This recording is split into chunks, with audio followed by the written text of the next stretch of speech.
saya Atika Rizkyana dari SDN Pejagan 1 Bangkalan. Kali ini saya akan membawakan cerita yang berjudul Asal-Usul Aros Baya. Cerita ini saya baca dari buku Mozaik Careta dari Madura yang ditulis oleh Iqbal Nurul Azhar. Mau tahu nih ceritanya? Yuk kita dengarkan bersama-sama ya. Suatu ketika datanglah seorang penyiar agama Islam ke Madura bagian utara Bangkalan yang bernama Raden Abdul Wahid Trunokusumo yang berasal dari Solo.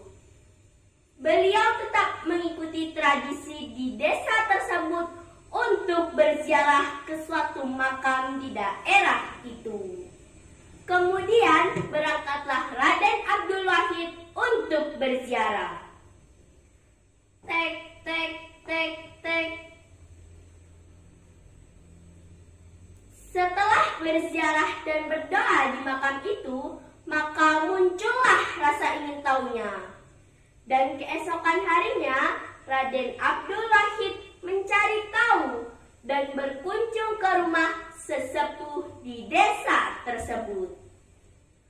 Assalamualaikum warahmatullahi wabarakatuh. Paman, saya pendatang baru di desa ini. Mengapa setiap pendatang dari luar desa harus berziarah ke kuburan itu? Kuburan siapakah itu, Paman?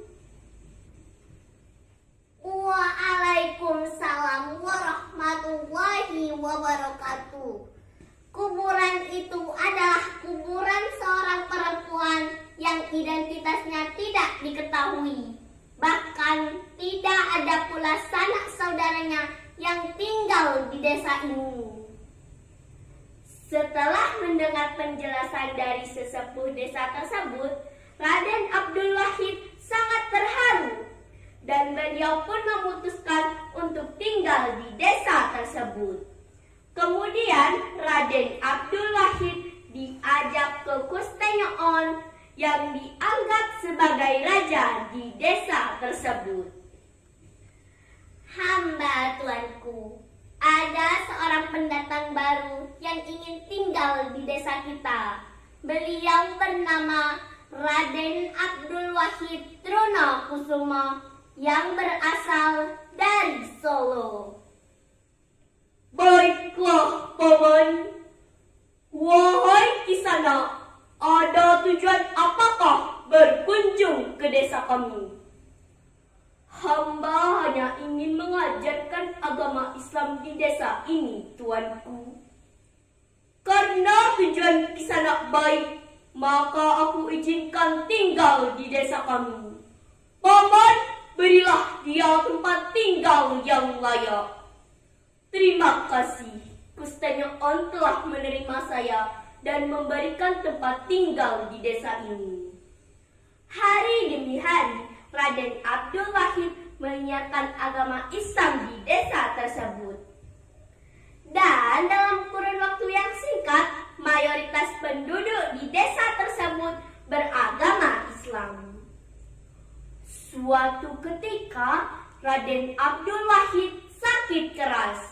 Namun dengan kegigihannya, beliau tetap menyiarkan agama Islam dengan baik. Tetapi disayangkan, Raden Abdul Wahid akhirnya meninggal dunia. Sebelum meninggal, beliau sempat berpesan kepada murid-muridnya.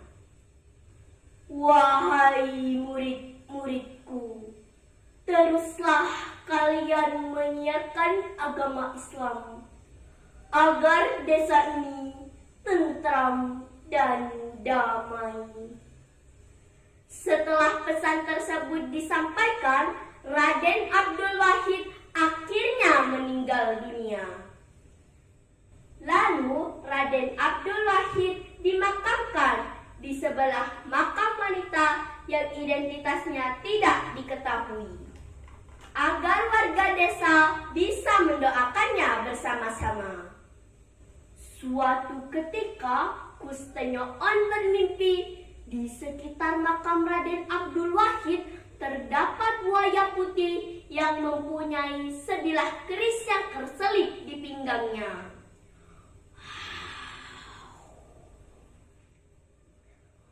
Bocah kote, nyongkel keres.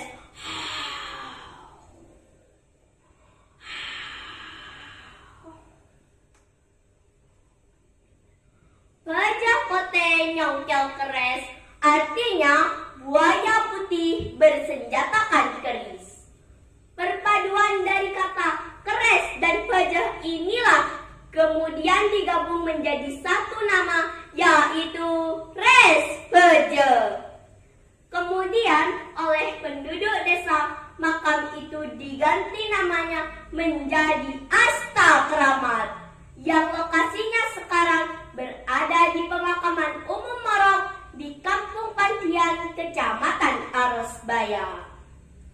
Nah, dari sinilah asal-usul Res Beje diambil sebagai nama desa yang sampai sekarang dikenal dengan Arosbaya.